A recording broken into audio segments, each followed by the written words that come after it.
Hi, everyone. Thanks for tuning in. My name is Ted Martinez, and this is another episode of All Inclusive. I'm with my man John again. How you Hey, doing? what's going on? Good to see you. Give me a nice hat. Yeah, thanks, man. Just in times like this, I want to show that I back my country, no matter what time it is, the good or the worst, Who whatever, says man. this as a keep hammering? Yeah. You racist.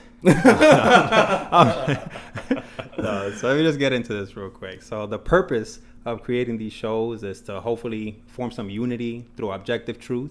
Today we're going to be talking politics.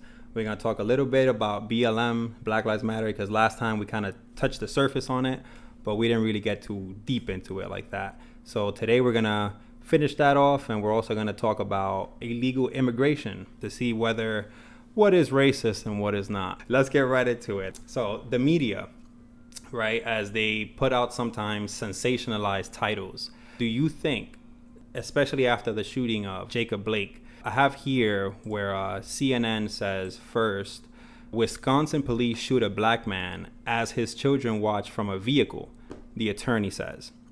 This was August 23rd. So they bring out a title like this. What's your take on that? Should the media be punished in any way? I really feel as though the media should be fined for putting divisive words into making the story, more clickbaity and more attractive. At the end of the day, it's so wrong for them to do that, because it's just people could look at whatever is said and then click on it and just be like, have their own opinion on it already without finding the actual facts of the story. Right. So they should be fined immediately until they put the exact facts of what exactly happened, so people can draw their own opinion through facts rather than through clickbait. As the media should be. Narrative, yeah. Unbiased. Just give the news as it is. But the fact that I see here that you said divisive words, I think the divisive word here was that they shot a black man. I think that has nothing to do with the incident itself, what was surrounding the whole storyline. Yes. So they yes. take one piece of the story and then they conflate it with their own narrative. They inextricably wove this narrative, which is just hard to escape from. Yeah. Because we know racism is real. We know police brutality is real. But putting both together is quite the travesty, in my opinion. Yeah. And in a story that you say, like, oh, now that I know the facts of this story, I'm thinking of racism less. I'm thinking of more of the incident more. Mm-hmm. So the news should be fine unless they find the exact facts, in my opinion, of whatever story they're covering. Right. Whatever story. Which the facts do eventually come out. Yeah. Do you think the Black Lives Matter is making racial tensions better or worse? They're making it worse, because this is the time that it has to become worse, in my opinion, because, everything has to be put out there. Everything has to be like, whatever was swept under the rug is coming out now, and as it should. It should have came out a lot sooner, but it's coming out now, and it's coming out all in a bunch, and it's a lot, but it's necessary for it to come out so we know how we really feel as a country. And then Black Lives Matter, I like I said in the first episode, I was down with their whole whole Black Lives Matter movement, but just what it's become, it's become very Marxist, and it bothers me a lot. Defund the police? Yeah, and I don't agree with defunding the police. You know what I mean? It's just things like that. It's just, I feel like, they've really done more divide than more, bringing everybody more together. When the Black Lives Matter protests are happening, and the nonviolent ones, the ones that don't have the rioting and the looting, do you think there's anything they can do when the riots and looting does happen to kind of reveal or expose that they're not part of the Black Lives Matter? Because I don't feel that the rioters and the looters are part of that movement. They've just taken advantage of a righteous movement and then taking control of it, right, so to speak, because it's what we're seeing on the news more than anything is the looting and the rioting. And then another news comes out, usually liberal, right? CNN is where I read the page from, where they said that the black man was shot in front of his kids. Right. So that kind of narrative is deleterious, is detrimental to us as a society where we're trying to be united. So do you feel that they should be protected, the people who are exposing it? Because I feel like there's a fear, right, behind trying to expose the rioters and the looting. But do you think that's something that should be enforced? It should definitely be enforced, because at the end of the day, it's just we need the facts of what's happening.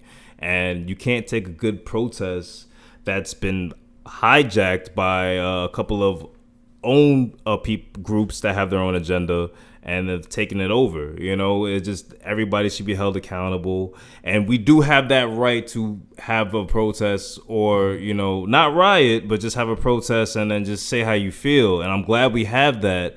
But, we need to just put aside the ones that are actually doing the right thing than the people who aren't, and not just ball all into one thing. Oh, once a black man gets killed, there's going to be a riot right away. Like, no, there's going to be peaceful protesting. And then, we as people need to stop the bad rioting. We as people, we have to understand, we as people, we have the ultimate power. We have the best power, more than the government, but we can't see that. We have the ultimate power to just stop what's going on and just, totally overthrow what the media is doing. But that's another topic we'll get into. But, that's in my opinion. I just feel like us as people have the power at the end of the day. Well said. Do you think white people should be condemned for their past tribulations? Absolutely not. I have a lot of people that are of the Caucasian, very cool with them. Some of them I consider family. So I and for me to they should be aware of what happened, of our history, that they're a part of that history. We're all a part of that history, but at the end of the day, they should not be condemned for it. Like, no, because there are new people born in a whole different age, brought up by, good people maybe, and then, they think of, they become good people themselves.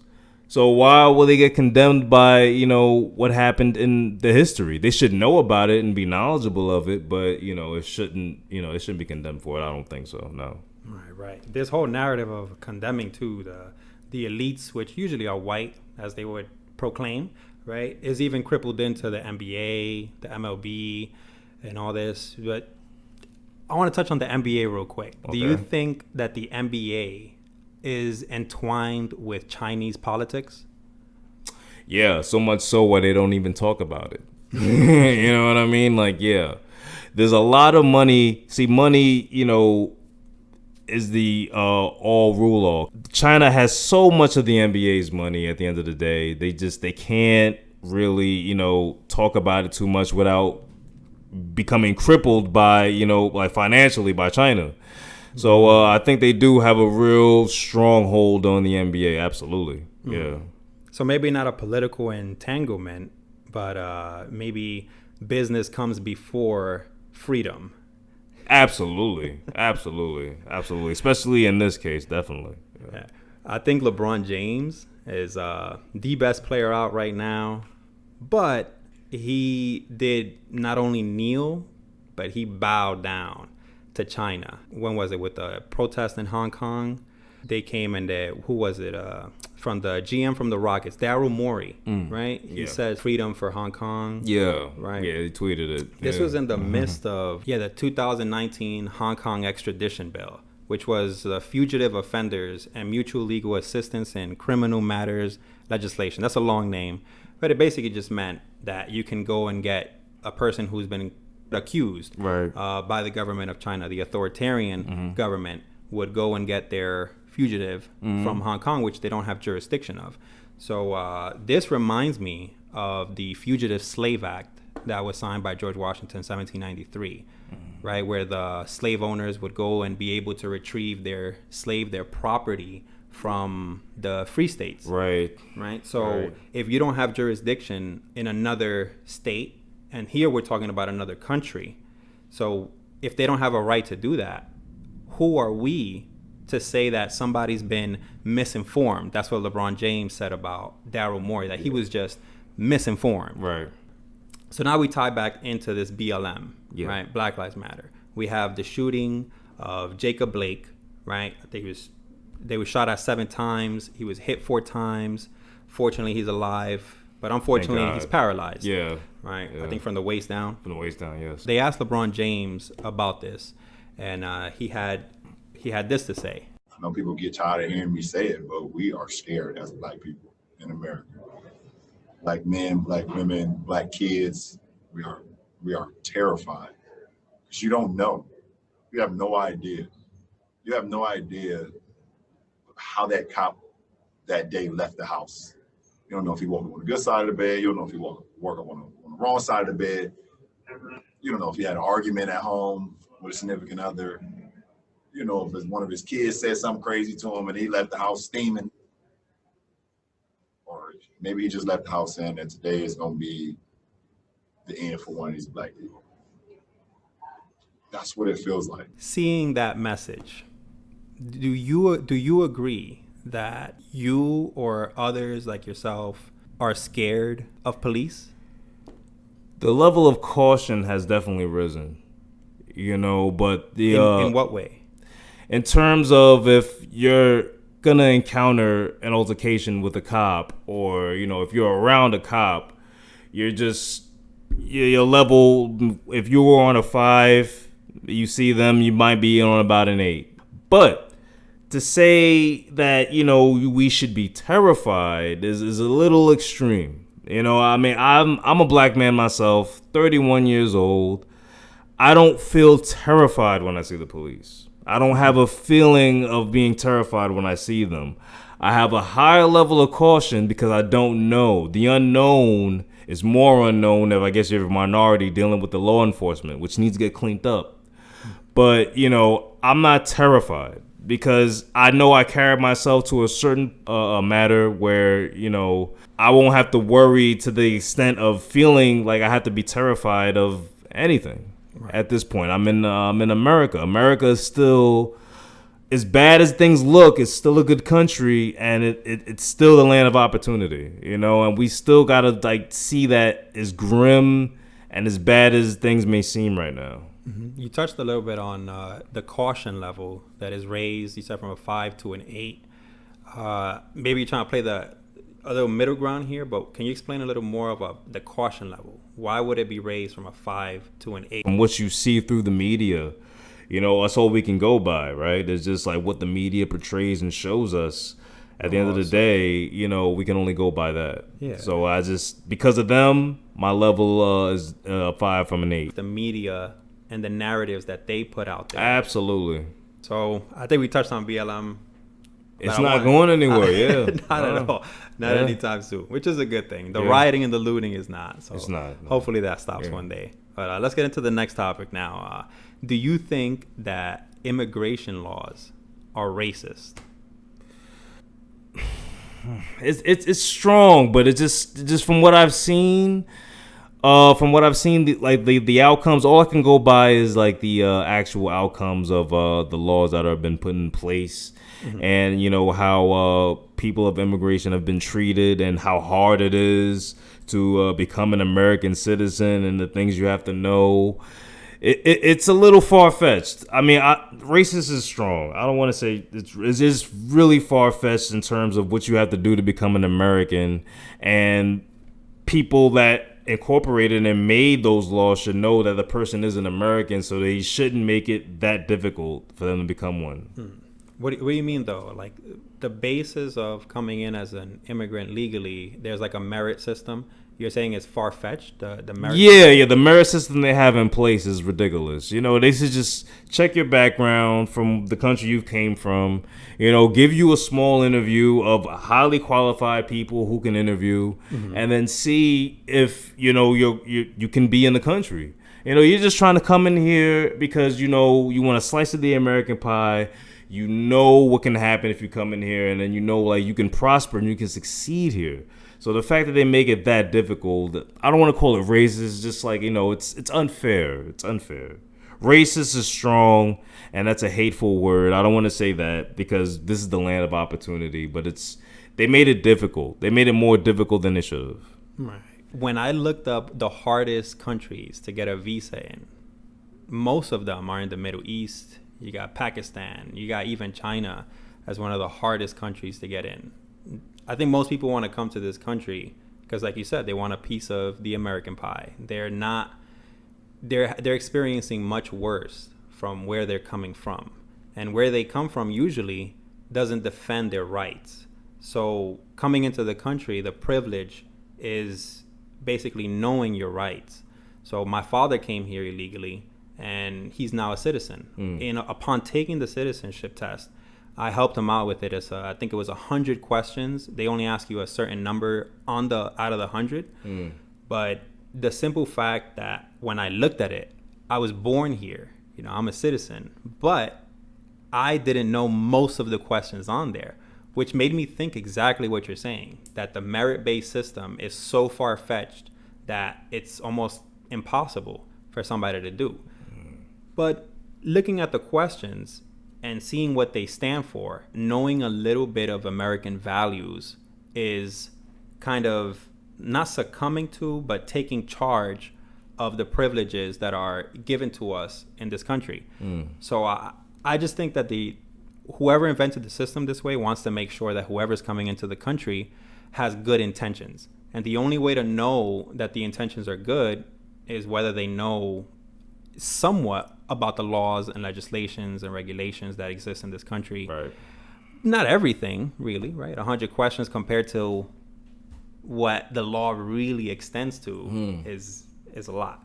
But I do see what you're saying, that it could be like so much that you ask for of an immigrant to come in here. Because this is what America's about. It's about people coming here and becoming something of themselves. At least that's what I always thought, as an American. So. I also think that immigration has been conflated with everyone who's came to the country. Like when we talk about everyone, right, we got to start off with when people came to this country, the Spaniards, the English, the Dutch, right? They weren't only coming as a settlement, right? It was coming to establish something. That's what the colonials led to, right? Was the 13 colonies once we separated from Great Britain.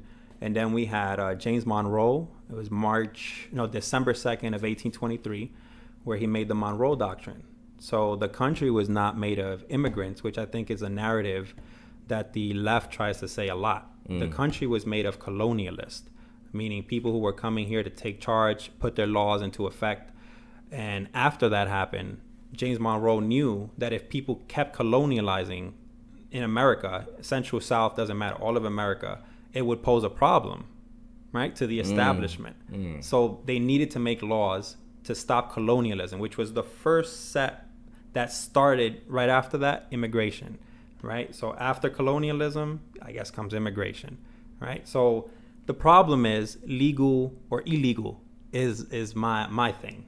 Right. It's not whether it's racist or not, it's whether it's legal or not.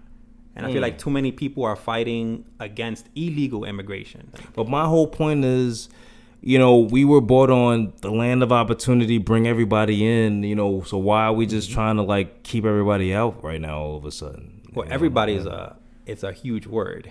It is a huge word, but it's just seems like the way the narrative is going, we're just trying to keep America's borders closed as we shouldn't. We should keep them open, to let more people in because this is the land of opportunity. Although we do have it open for legal migrants, legal immigrants. Right. We do have a system that brings in people. And I think we're bringing in more people. I'll have to look that up. But I think we're bringing in more people now than before. And I feel that Donald Trump gets a bad rap on the immigration thing because he announced it. When in fact, I looked at the chart and I'll put it up for you guys. It basically says that under Obama's presidency, the illegal immigration peaked and then it started dropping, under his administration. Every year he deported more people per year than Donald Trump has. Right. And I don't think that was a Trump problem, is what I'm saying, or an Obama problem. Like what happened was ICE did their job. You see what I'm saying? Yeah. So Obama, just the fact that he didn't announce it is what made it so righteous, I guess. It was a reoccurring issue each president picked up, basically, probably. Right. Yeah. Problems accumulate, and then somebody has to come and take it down. Yeah. Usually, America has had a tendency of doing things in a non-transparent way. They beat behind the bush, and now I feel that Trump comes out and he's so transparent with what he says that it's even borderline whatever the media calls it, whether it's racist, right, or divisive. Yeah. When in fact what he's doing is calling out the left's divisiveness on the media and everything. Now, I don't agree with everything that Trump does, of course, everything that he says, but in terms of illegal immigration and standing on where I stand at now with a father who came like this, we have a right to express ourselves as we see fit. You know, it's just we do condemn racism, but I just don't want things to be called racism when they're not. Yeah, You know, I feel the exact same way. Let's not jump the gun on things. Right. You know, what advice would you give to the people who are watching us right now that probably don't have what I just said right now, the education readily available online? Would you still advise them to try and study up something in terms of our country, in terms of our politics, to come together and not follow the narrative of the media? Absolutely. Like I said, you don't have to become a historian overnight, but just, you know, let's see who we're voting in for the Senate of the state. Let's see who we're voting in for the mayor. When it's time to vote for the governor, when we see the candidates, let's see what those candidates are about. Just little simple things like that. Just see who you're putting in. History is history. You know what I mean? It'll always become history because things will always happen. But, you know, we could fix it or make it more our history if we just look up and see who we're picking in these real big positions of power. We can't half-ass it. Can't. Absolutely. No, not anymore. No, not anymore. Never should have. Let me not even say not anymore, but we really can't afford to just overlook it anymore. It's just look what's happening. I look at both medias. I look at the conservative media, but also the liberal media, because I tend to try and get what emotional content I pick up from these messages. What the emotional content that I get from conservative messages is to work hard, to push on forward, to study. They do try to exemplify these things to us. And on the liberal side, although I'm sure they're still advocating for education, right? But they're still trying to go towards a narrative where obstruction of speech is okay. I am not with that. You know, I think we had Obama come up and talk about Black Lives Matter, and I found it very profound. I liked what he said, with the exception that, again, nobody's bringing up the riots and the looting. Right. It's like they're pretending that it's just gonna go away. Like, the more the protests happen and nothing happens with the riots and the looting, the more it's going to expand. It's going to get worse. Yeah. You know, so I think the message should be out there, not because it's Obama, you know. Well, it is because it's Obama. He was that ex-president, right? Yeah. But his message could have carried out this whole thing that snitches get stitches. Right. Right? You can't snitch on this person because it's like a culture that I believe it's really intertwined globally. Yeah. You know, it became instilled now. Yeah, gangs, that's a gang mentality. Right? You be quiet while I do my dirt over here. Right. But that is what should be exposed, I believe. In today's day and age, we should be able to call out somebody who's doing a wrong. It's still affecting us either way. Especially when you're trying to create a movement of peace, trying to bring down the statistical police brutality that we have in this country. Whether or not they have the racism part right or wrong, I'm sticking to the police brutality, and I'm sticking to what they're not bringing into their narrative, to their agenda. Right? It's supposed to be peace. Rioting and looting is not peace. No, it's not. No, but these other now, let me not just say it's the people that are just rioting, looting, and like, you know, it's other corporations that join these peaceful protests that do their riot and looting, and then I guess the people that are there will like jump into it, you know. So I don't want to put it all the onus on the people that came there naturally just to protest, because there's people that now we live in a date and time where things are hot, so everybody jumps on it, whether it's good or bad. Well, it's summertime. You know? Yeah, it's hot. You know. Or whatever. You know what I mean? We could save the cornfield for another time. You know, harvest ain't come yet. You know me, right? Yeah, I know you. But you know, at the end of the day, it's just we gotta just understand that the media is gonna twist things, and we're gonna look at things. We're not gonna like a lot of the things that are happening in terms of race and how we look at things in the country as a whole. But don't forget that this is everyone's country. Even though if you don't feel like it right now, this country is for everybody, and it'll get better. We just gotta weather the storm. I feel like it'll get better. America will become great. Not again, but just great for the first time in a long time, or never. Well, when he was saying that, yeah, I would agree with you, not again. But now that we got the pandemic, I do want to go back to before the pandemic. Absolutely. You know what? You bring up a great point when you say that, because I kind of want it before the pandemic too. Because after that, it's just been bad, on the political side. It's been bad on the climate change side. It's just all around, like it almost seems a little bit better before St. Patrick's Day or March 2020. And that's really when I can recollect when, things just went left, yeah.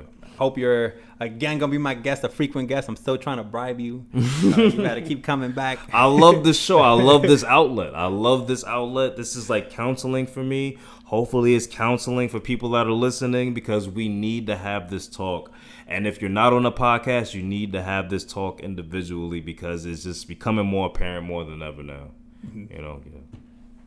All right, guys, that was John again. We're not going to say bye to him. We're just going to say see you later. All right. And if you guys like this video or want me to delve into any one of these topics that I spoke about, please comment down below. If you feel that BLM is making racial tensions better or worse, comment down below. Any opinions that you feel that will make these conversations more objective, please share, subscribe. Thank you very much. God bless America. God bless America.